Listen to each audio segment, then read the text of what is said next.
Hi, this is Nicole Laurel Asensio, and you're watching No Limits. Welcome back, everyone. This week, I'm going to talk about 10 things I'm currently learning about being my own boss.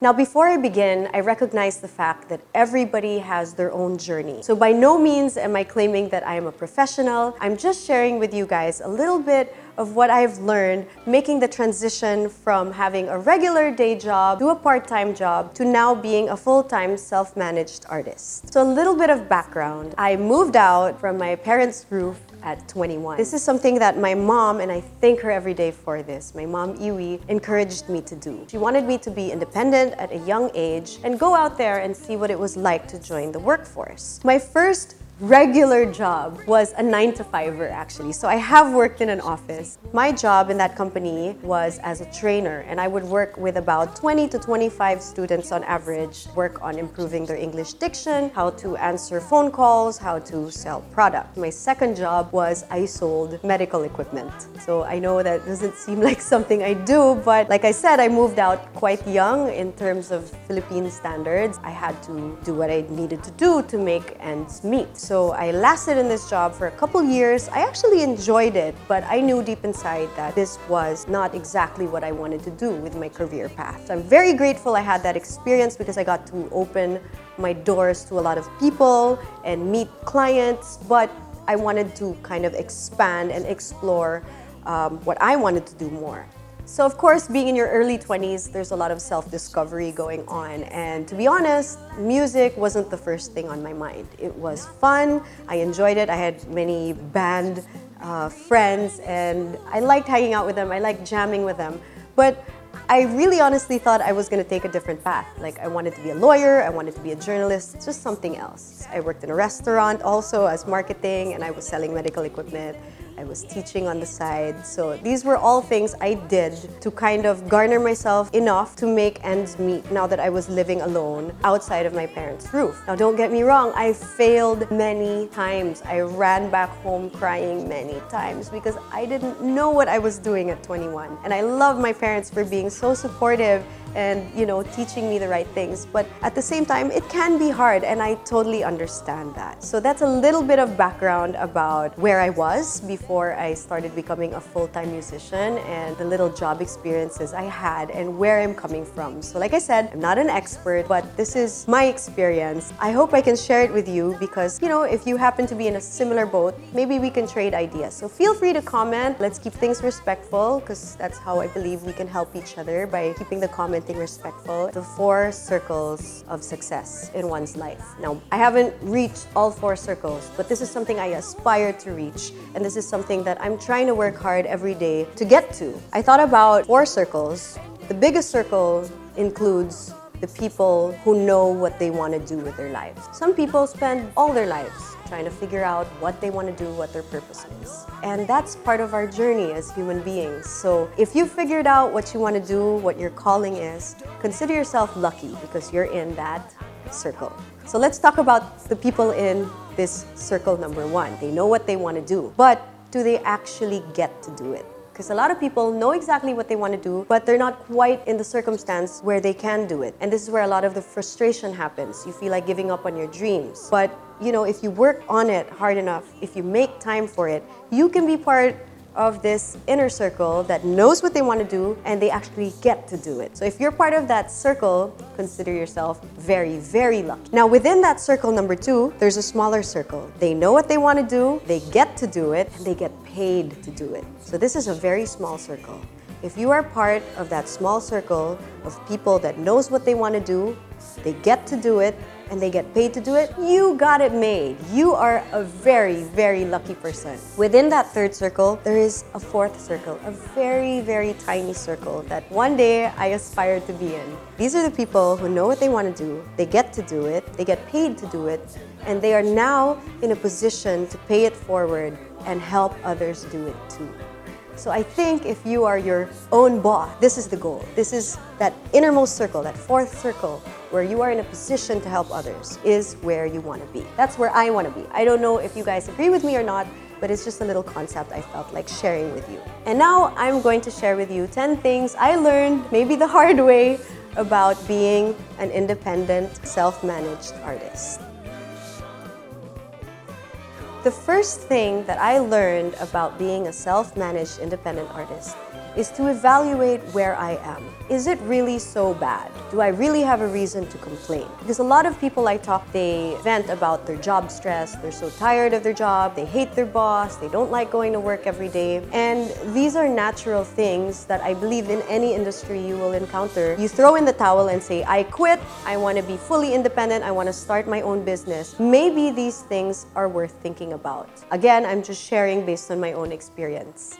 If you're gonna leave your stream of income, your bread and butter, the thing that pays you every month, to start your own business, you're gonna need a little bit of padding to get it going, to get it moving. So there are several ways to do this. You can get financial investors. If you do and you know how to do that, good on you, good luck, that's the best. Maybe some of you are financially supported by your parents or a guardian or an elder in your life. And if you have that kind of backing, again, great for you, that's amazing. I'm sure that will really help you get it going forward. But if you're in a situation where, let's say you're working on your own, and you want to get your business started, or you want to be a self-managed artist, it's kind of hard to do that if you haven't worked enough to set some aside. Now, I know what I'm saying can be a little bit controversial because not everybody's in the same position, but let me just give you some examples of things I learned. For example, when you're on your own and you're self-managed and you want to talk to clients, you're gonna have to take them out to lunch, you're gonna have to take them out to coffee. And I think, based on what I've learned, the protocol is really, if you call a meeting, you're gonna have to pay the lunch bill or the coffee bill because you want to give them a good impression. You want to give them an impression like, hey, I want to do business with this person can take care of me. It's about taking care of your clients. So of course, you're going to need a little money to do that. Might not be much, but of course, you want to have enough that you're like, okay, I can take this client out to lunch and I won't be having a hard time. So also related to the first thing I talked about, which is assessing your position and knowing if you should quit your day job or not. You will also need some seed money to get yourself legal help if you need to write contracts or to consult with certain consultants. If you have a friend set that can do this for you pro bono, then again, you're very lucky, but not everybody is in that position. So it helps sometimes to set aside a little bit, some funds to do that because you're gonna need these things later on. The second thing I learned about being an independent self-managed artist compared to working a 9-to-5 is when I was working a 9-to-5, it was so much fun, sometimes high stress, but the work ended at 5. So after 5 p.m., I could do what I wanted. I could see my friends, I could go to happy hour, I could just, have a different life. Whereas when you're your own manager, you're your own product, you're your own marketing, the work never stops. You may look like you're not working, but actually, you will forever be working. You could be in a vacation somewhere on a beach and try to unplug, but trust me, you will be thinking about the things you need to do, who you need to call, people you need to meet. And that is the life that I put myself into. So chances are, when I'm not performing, when I'm not shooting something, when I'm not sending out contracts or meeting people, I'm still doing something related to what I do. So for example, I'm meeting people that are beneficial to the work we can do for each other. I'm meeting new clients, I'm setting up meetings with other people, I'm collaborating with other artists, or at least planning to. Everything I fill my day with should be aligned with my vision of where I want to be. Now, I understand not everybody agrees with that kind of philosophy or that kind of lifestyle, and I totally respect that everybody has different ways of doing things. But for me, because I haven't quite made it yet, these are all things that I think about because I always want to improve. I recognize that I'm not the best. I recognize that there's so much more I need to improve on. So these are things that, take over my mind, and I try to create my days in a way where it's always productive. Third thing I am learning is recognizing your market. Now, by no means am I a marketing master. I am just learning, and I'm talking to people who are helping me as well. I really believe there is a market for everyone. Some people are more geared, some artists are more geared towards the mainstream market, and some are more geared towards something more intimate, a niche market. It's about being true to yourself and realizing where you belong. Everybody belongs somewhere. If you know where you belong, then it's just a matter of creating hype in that little sector. It's about recognizing who your market is. So if you kind of have an idea about who's going to listen to you, who's going to watch you, who you're effective with, it's about streamlining your vision towards what your market is. So for example, if you're playing towards the luxury market, you might want to reassess certain opportunities that come your way that might derail you from that kind of audience. Again, I'm speaking about this from my own experience because there have been certain opportunities that have derailed me from certain markets, and I have lost viewership and I have lost followers. It's because maybe I made the wrong choice, or I worked with the wrong people, or I trusted the wrong people, or I just didn't do the right thing. And this is okay. This is part of the process. It shouldn't be a reason for you to quit. So the fourth thing I learned about being my own boss is re-examining the people that I keep close in my life. So again, this is a little bit of a controversial point because it involves people. Sometimes you are surrounded by people who you love, who are great fun, but they're not really helping you grow. They're keeping you from being a better person. And when you're building your own company, when you're building your own management or whatever it is, you kind of need to surround yourself with people who will A, support you, B, be honest with you, and C, be genuine and authentic with you. This is so important because you need as much support and positive energy at this point. I'm not recommending that you cut certain people completely out of your life. I mean, if you want to do that. But there are certain people I've learned to keep at a professional distance, and there are certain people I've learned that can be in my true inner circle. These people know my heart, they know what I'm about, they know my failures, they know my strengths. So it's about recognizing which people you can keep close that way. Some people you can work with, of course. You really want to be surrounded with the people who make you a better person. That is my point 4. Re-examine the people in your life and surround yourself with people who help you grow and become a better person. The fifth thing I'm learning about becoming my own boss is how to build your own team or support system. So if you've done number 4 and you've kind of re-examined who you should keep close and who you should keep at a professional distance, then you might want to think about building a team. So if we're in similar industries and you're like me, you don't have a manager per se, sometimes you need to build a team of people who work with you. So that can be a road manager, a team of musicians, or a team of dancers if that's your field of performance. You will probably need someone to take care of your taxes for you, take care of legal for you. These people can be in your network of friends. They can be people who you went to college with. What's important is you have your go-to people. If something happens, you'll know exactly who to call. They're not exactly under your payroll or they're not exactly on retainer fee. As long as you know you can depend on them when the time comes, it's really important to build your team. Now, part of number 5, once you've built your team, is taking care of your team. So I think this goes with mindfulness and understanding the people you work with. It can be simple things like memorizing how each person likes their coffee, memorizing how these people like to show up at work. It's about being mindful of the people who are helping you. If you take care of the people who help you, then they will be glad to take care of you too. Part of number 5, since I work with musicians also, and this could be a little controversial, but I'm gonna say it anyway, it's about taking care of the people you work with, right? So, of course, you have to pay them the right fee.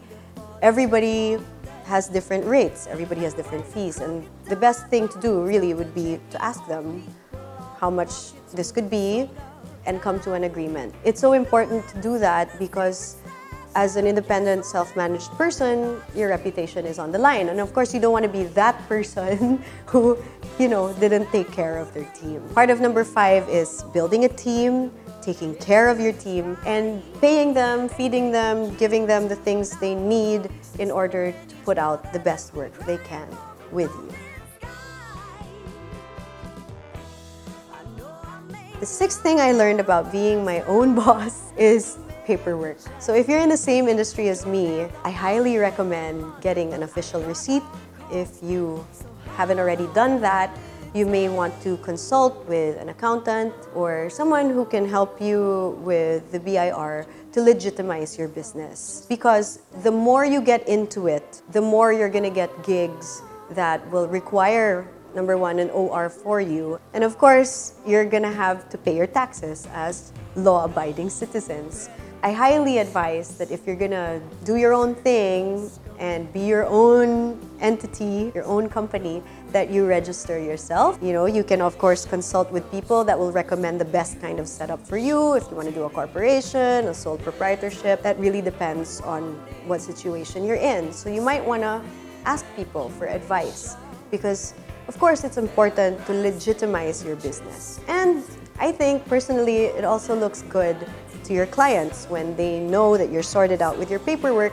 They feel at ease that they can trust you because you're a legitimate business. So part of paperwork is also legal. So if you're in the same industry as me and you have to deal with contracts or memorandums of agreement, sometimes you might need help writing these documents. Sometimes these things cost because you might need to consult with a lawyer or a friend who is more schooled on the topic of contracts to help you write a contract so that you protect yourself when you're doing business. Contracts are important for bookings because they set boundaries and they also give the impression of what kind of artist you are and how you do business. For me, it's what separates a professional from a non-professional. Part of paperwork is also learning how to write cover letters. There's a lot of references on the internet, you can go research, but it's always nice to know how to write letters to clients. It just feels more professional. Those are my three: your taxes and receipts, your contracts, and your cover letters. That's the paperwork part. The seventh thing that I'm learning about being my own boss, you have to try to be nice to everyone. I'm sure there are going to be people who you work with who are not quite your cup of tea, or you might not be their cup of tea, but it's really important to be polite and nice to everyone because you're representing yourself. So if something happens, you can't really hide behind, a manager and say, oh, my manager said this. It's not really me, it's my management. When you're a self-managed artist, you kind of have to be your own face. It's about learning how to practice grace under pressure. Now, I am not an expert at this. I have had my moments where I've been stressed out, things were beyond my control. I've, been emotional about certain situations, and this is something I try to practice every day because as a self-managed artist, I don't really have anywhere to hide. So I try to be cordial with everyone I work with, and that is something that needs to be practiced. It's not something that is always easy to do, but I think it's very important if you're representing yourself to protect your image and be easy to work with. Because even if you're the most talented person on the earth, I believe that if you're difficult to work with, it's minus points. I'm not saying that we have to be people pleasers. I don't believe that we have to be doormats in order to show people that we're nice. It's just about being polite to people, being easy to work with, but yet, having boundaries and standing up for yourself if necessary. The eighth thing I'm learning about being my own boss is don't hate, collaborate. So it's about eliminating unhealthy competition. What am I talking about? In the industries we work in, whether that be entertainment or corporate, there are certain situations that will place you in a position where you are competing with others. And sometimes that can be good if it inspires you to be a better person, but it can also be destructive. So it's about discerning which moments are helping you and which moments are hurting you. Because honestly, there really isn't a need to compete with anyone if it's not bettering the both of you. And the best way to better the both of you is to collaborate. Why not? two heads are better than one, you might come up with something great. But if you feel like the position you're in or what the industry is doing to you is putting you in a position where you're in an unhealthy competition with someone, you may want to re-examine your thoughts and the position you're in so that it doesn't get you down. So that you look at it in a manner where you can be more collaborative. Because really and truly, the only person you should be competing with is yourself. The ninth thing I'm learning about being my own boss is how to embrace multiple streams of income. I think living in a modern world, it's acceptable for some people, depending on what path you're on, to have multiple jobs, to have multiple rackets, to be racket queens or racket kings. That is the field that I consider myself in. I am not one to adhere to one particular field. There are some who are built that way. They are built for one path, one vision, and to become a master of that craft. And that's great. But for people like me, I do more than one thing. I have multiple projects in mind, and this is a very modern way of living. So how do you balance it? How do you do it all and not drown in the workload? I think it's about prioritizing what's urgent to you, the things you need to work on now. So for example, if there's a show next week, I'm probably going to prioritize that rather than, the not so urgent tasks at hand. So I think it's important also to have, little markers like this one is urgent. I'm going to mark it red. This one is semi-urgent, I'm going to mark it yellow. This one I have a longer deadline for, I'm going to mark it green. So things like that, just determining which ones you need to do first. Multiple projects also mean multiple streams of income, and I think that's a good thing. If you have more than one way of earning money, then at least you have something to fund your dream projects. So for example, if it's a dream of yours to produce a certain song or a certain music video, then you have something else paying for it. Me, my personal goal in life is to reach a level where I have passive income coming in, whether that be through savings that I've invested or another business that can fund what I like to do, my passion projects and my art. That's a personal goal of mine. I don't know if you have the same goal. You may not. But for me, if you can have more streams of income, passive income at that, then that is the best situation as an artist. So it's something that I don't know very well yet, but I hope to learn more about.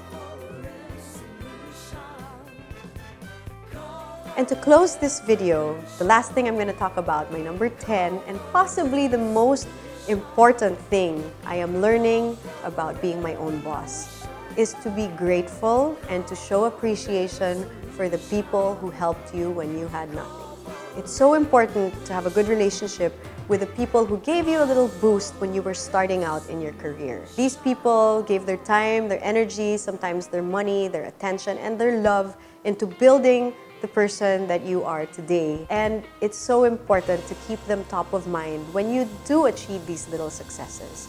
If you have the opportunity to thank them, you've achieved that certain dream that you've been wanting for years, and you have the opportunity to give a speech or to send them a letter or to recognize them online, then why not? So I think that it's really, really important to keep them top of mind and just keep up the gratitude attitude. So that's it. I'm still on a long, winding path, learning stuff about managing myself and being an independent artist. So, please take it with a grain of salt because I'm just sharing with you the things I'm learning. I'm not an expert and I'm here to learn with you.